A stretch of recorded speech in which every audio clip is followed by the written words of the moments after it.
Hi, I'm Petunia Hunt, and I'm with my co-host, Dottie Chesterfield. and we have a story for you.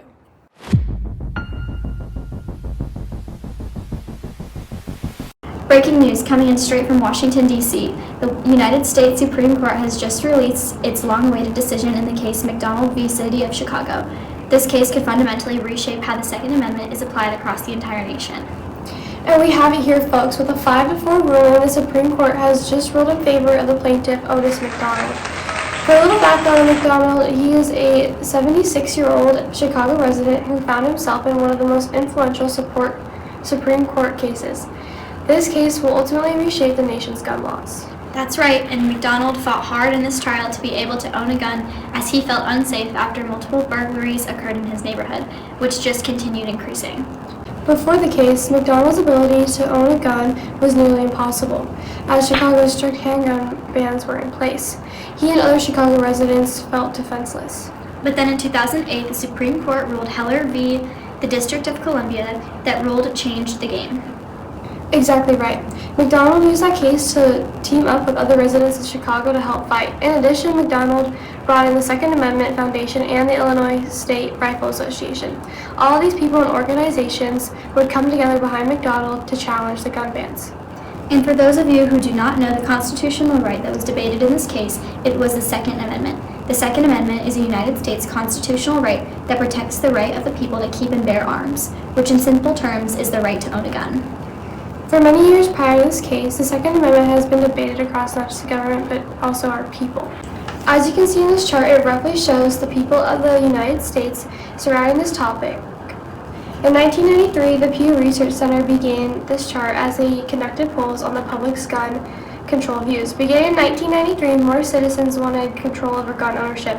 However, as time has gone on, the people have slowly begun shifting their views, and as of right now, it is almost a 50-50 among Americans on the topic of gun control.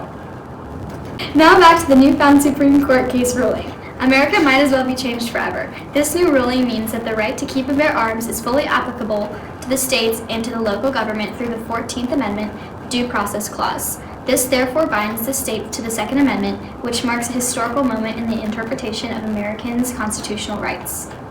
Indeed so, but can we talk about how split this decision was?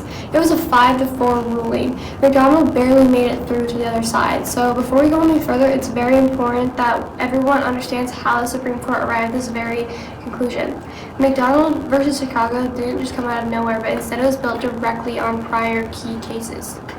First, we have the case of District of Columbia versus Heller, as mentioned earlier, just recently in 2008.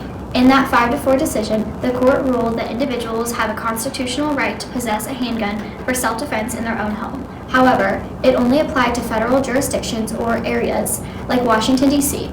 McDonald's case just pushed the limits further, all the way to the state and local governments. Exactly right, but there is another case we must talk about here. The very historical case taking us back a whole century and a half ago to 1876 with the United States versus Cruikshank. The holding of that case was that the Second Amendment had no application to the states at all, and it stood for a very long time. Which makes today a historical mark for our country's future, as today effectively overturns that ruling.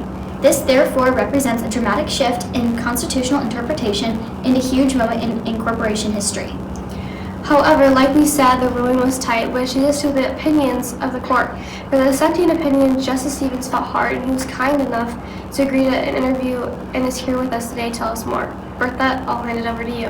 Okay, thank you, Petunia. I'll take it from here. Hello, everyone. Today we are here with Justice Stevens. He is here today to speak more on his dissenting opinion regarding the case McDonald versus Chicago, ending with a 5-4 ruling in favor of McDonald, sure to affect the entire country. Stevens, this was your last opinion before retiring, and it was a very powerful one. Could you explain your view to us today? Of course I can, and you're right. Today was an emotional but freeing day. Today's case was an important one, as it dealt with one of the most important rights of our people, the right to bear arms. The majority ended up overturning it 137 of settled law, a precedent that goes back to the 1800s. Cruikshank versus the United States. Exactly, and it didn't seem to be up for discussion. But if you don't mind me asking, Justice Stevens, the majority argued that the Second Amendment protects an individual's right to self-defense, but you disagreed. Why? Oh, absolutely.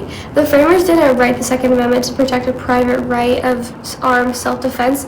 If you were to read the amendment, it states a well-regulated militia being necessary to the security of a free state, and that is clear that in this context, this right applies to only the militia.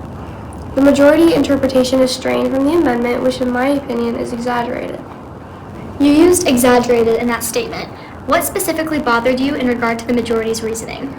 Well, for starters, they fundamentally misinterpreted the purpose of substantive due process. They looked at the history and point-blank ignored the actual intent behind the 14th Amendment. This question of incorporation was settled long ago, and the court should have never revisited it with this result. Well, that is all we have for now, folks. If you want more information on Justice Stevens' opinion in regard to McDonald versus City of Chicago, go to the Justia website and they have an article ready. Thank you so much for your time today, Justice Stevens. Of course, and although the case didn't go the way I wanted to, at least I went out with a bang. Indeed you did. Back to you, Petunia. Thank you, Bertha, for that very insightful interview. And now that we have heard this from Justice Stevens, it is clear just how divided the court was on this issue. Today's ruling in McDonald versus the City of Chicago will have an immediate effect nationwide. State and local governments will now need to revisit their gun regulations to ensure they don't violate this new ruling. This case not only reshapes Chicago's law, but also reinforces the power of the 14th Amendment to extend to the constitutional rights of every American citizen. This will be one for the books, and not just based on the historical ruling, but also for the chaos I am sure it will bring. We will continue following reactions from lawmakers, city officials, and citizens as the aftermath of this ruling is sure to unfold. However, as of this moment, this is a historical day of the Supreme Court, and we will be sure to remember. Stay tuned for more updates, but now let's see what the weather is like.